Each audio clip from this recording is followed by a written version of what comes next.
بسم اللہ الرحمن الرحیم۔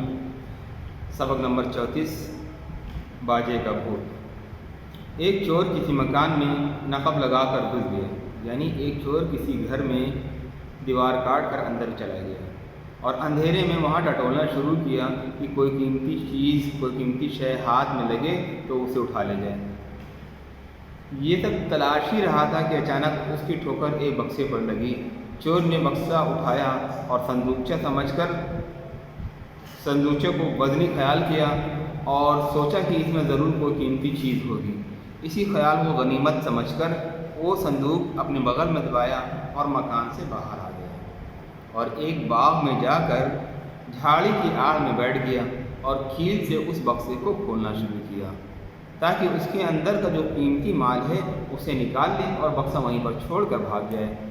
اس کام کے کرنے میں، یعنی بکسے کے کھولنے میں، اس بکسے کی کوئی کمانی یا کوئی پردہ چھو گیا اور اس کے اندر سے ایک گیت بجنے لگا، یعنی وہ ایک باجا تھا اور اس کی کمانی چھو گئی کیل سے اور اس میں سے گیت بجنے لگا، گانا بجنے لگا۔ اس کا صندوقچہ زیور تو سر سے گیت میں بجانے لگا۔ چور نے خوفزدہ ہو کر باجے کو وہیں پہ پٹک دیا اور اپنی جان بچا کر تیزی سے بھاگا۔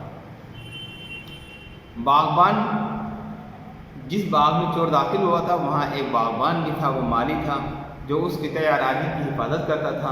وہ اپنی جھوپڑی کے پاس سے چور کے بھاگتے ہوئے پیروں کی آواز اور دھمک سن کر جا گیا اور باہر نکل کر دونوں طرف دیکھنے لگا کہ کیا معاملہ ہے۔ جب اس کو معلوم ہوا کہ جھاڑی میں سے خود بخود گیت بج رہا ہے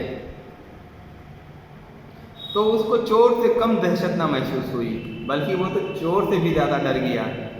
پھر تو مالی بھی خوف آ کر وہاں سے بھاگا اور اپنے سپرنٹینڈنٹ کو یہ اطلاع دی کہ کسی بھوت نے ہمارے باغ پر قبضہ کر لیا ہے اور ان کا بہت بڑا جشن باغ میں ہو رہا ہے۔ سپرنٹینڈنٹ نے جب یہ بات سنی تو وہ حیرت زدہ ہو گیا اور اس نے کہا یہ کیا بک رہا ہے، لیکن یہ خیال کیا کہ ضرور کوئی بیجا بات پیش آئی ہے۔ پولیس اسٹیشن میں انسپکٹر سے مدد مانگنے کو گیا اور پھر انسپکٹر کو مالی کے ساتھ لے کر اس باغ میں پہنچا جہاں سے وہ دلکش نغموں کی آواز سنائی دے رہی تھی، مگر اب وہ آواز بند ہو چکی تھی۔ جب جھاڑیوں میں تلاش کیا گیا تو وہاں ایک باجا اور ایک کیل دستیاب ہوئی۔ ان چیزوں سے پولیس انسپکٹر اور سپرنٹینڈنٹ نے سمجھ لیا کہ اس بے وقت کے ترانے کا کیا مطلب تھا، مگر مالی کے دل میں بس یہی اعتقاد جمع رہا کہ یہاں بھوتوں کا قبضہ ہو چکا ہے اور رات میں یہاں ایک بہت بڑا جشن منایا جا رہا تھا۔ ہر چند سپرنٹینڈنٹ نے اور انسپکٹر نے سمجھایا، لیکن وہ مالی دوبارہ اس باغ کی جھوپڑی میں واپس نہ گیا۔ یہی وہ دو قصے ہیں، باجے کا بھوت اور بکری کا بھوت، جو اس سے پہلے صاحب کتاب نے کہا تھا کہ ہم تحقیق اور تجسس سے ہی کام لینا چاہیے ہمیں، تاکہ ہمیں پورے واقعے کی صحیح اطلاع مل سکے۔ لیکن کیونکہ یہ مالی اور وہ محافظ دونوں نہیں سمجھ پائے، اس لیے اس نے بکری کا بھوت سمجھ لیا اور یہاں اس نے باجے کا بھوت سمجھ لیا۔ یہی پہ آپ کو سبق ختم کیا ہے۔ السلام علیکم ورحمۃ اللہ وبرکاتہ۔